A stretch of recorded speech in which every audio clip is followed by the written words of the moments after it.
Hello and welcome to A Page I Love. This is Kevin Sharp, today joined by artist Todd Nauck, who is currently working on Magneto for Marvel and Stargirl, The Lost Children for DC. Todd, welcome to Comic Art Live. Hi, Kevin. Thanks so much for having me. So we're going to talk about a book and an artist that no one has yet mentioned on this series. Please tell us what issue you chose to talk about today. For me, it was the cover to X Factor issue 3, the original X Factor series from 1986. With art by Ron Frenz. Yeah, and inked by Joe Rubinstein, I believe. Right. So why don't we start with where were you in kind of your art and your comics reading journey when this issue would have come to you?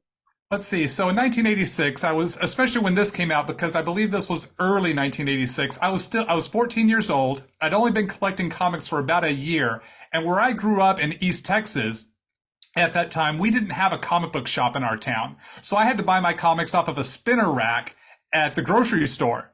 So it was always hit and miss at whatever books I got. So I would always buy my comics based on the character first, if the art caught my eye second, and the story was like third in my consideration, because usually I just read a random chapter of a story and who knows if I'd get to find out what happened in the next month, if that next issue would be on the rack or not.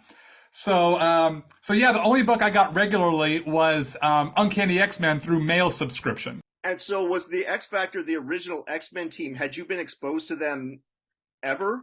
I had not. Oh, I had been exposed to them via Spider-Man and His Amazing Friends cartoon. All right. They had when they did the Iceman origin. That's when I first learned about the first 5 X-Men. But that's when I first learned about the X-Men at all. It was through those 3 episodes of that series that I learned about the X-Men, and I wanted to know more, which led me to comic books so I could learn more about these characters. So when I saw them on the covers of Secret Wars, I had to get those comics.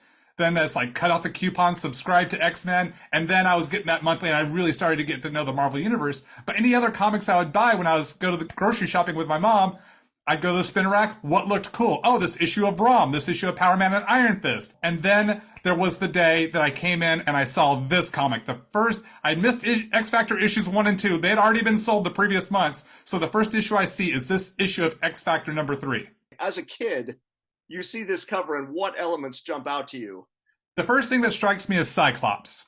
My laser eye guy, as I had known him prior to reading X-Men. So I see Cyclops, and I'm like, Cyclops? What is he doing here? Because in getting my X-Men comics through the mail-in subscription, it'd always be a month later than it would be arriving on the stand. So it was a very tight window between when that issue came. I received that X-Men 201 when he left the X-Men after Storm beat him for leadership. And this issue, this series starting, and I missed issues 1 and 2, so I see this, and it's like, Cyclops is here?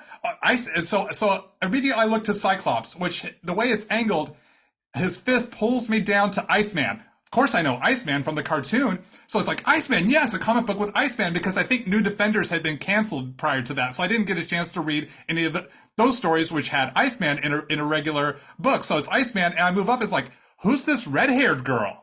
I don't recognize her because Jean Grey had been dead, and I didn't know who Jean Grey was or who Phoenix was, because there's kind of a mention of it with Rachel Summers in the X-Men comics I was reading, but I still wasn't, as a 14-year-old, 13, 14-year-old, I wasn't putting that part of the story together just yet. I didn't have enough context. So I move up, it's like, who's the red-haired girl? Oh, Angel! I recognize him from those Amazing Spider-Man episodes when they did the X-Men origin. So it pulled my eye up through that, and it's like that, which led up to the robots with the laser shooting the lasers in the foreground there, which pulled me to them. It's like, oh, who are these robots? They're blasting at these X-Men guys. Are they X Factor? What does X Factor mean? I don't know what this word means. So these lasers pulled me back to Cyclops. It's like, okay, I'm back to Cyclops. Wait, who's this weird pink alien guy? I don't know who that is. I wonder what he's all about. And this Mummy Man. Who's Mummy Man?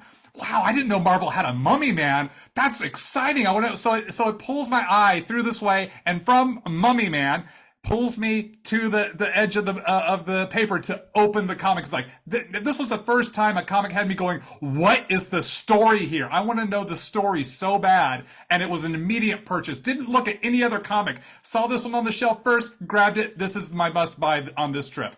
What elements just jump out to you off this cover from a pro perspective.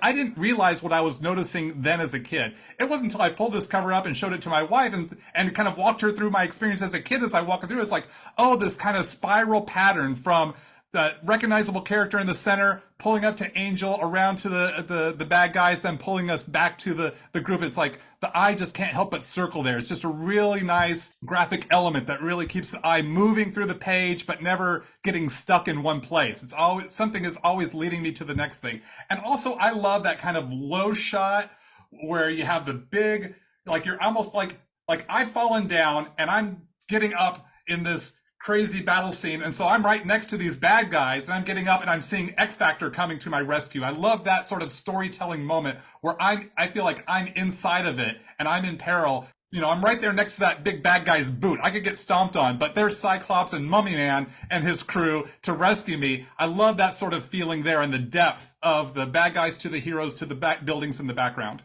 And more bad guys further in the background, so we feel like we're surrounded. Todd, as a last question here, I have to put you on the spot because this is a controversial topic on the Comic Art Fans channel. Where do you stand on Cyclops as an X-Men, X-Men in general, X-Men leader? Cool or not cool?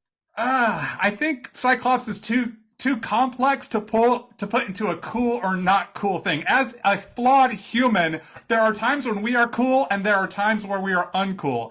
Lately, he seems to have been having more uncool moments, but as a kid, especially from my times with him in the 80s, though he did some pretty uncool stuff, especially to Madeline, but, you know, that was a whole messed up situation, you know? You got Mr. Sinister messing with you, taking your true love, making a clone of her. I mean, I'm thankful I don't have to live these people's lives.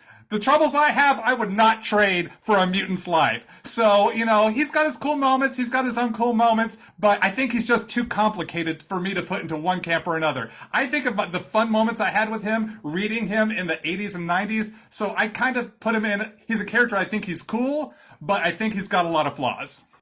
Thank you for walking us through this cover, Todd. And everybody who's watching, check out Magneto from Marvel and Stargirl, The Lost Children from DC. Thanks again, Todd. Thank you, Kevin.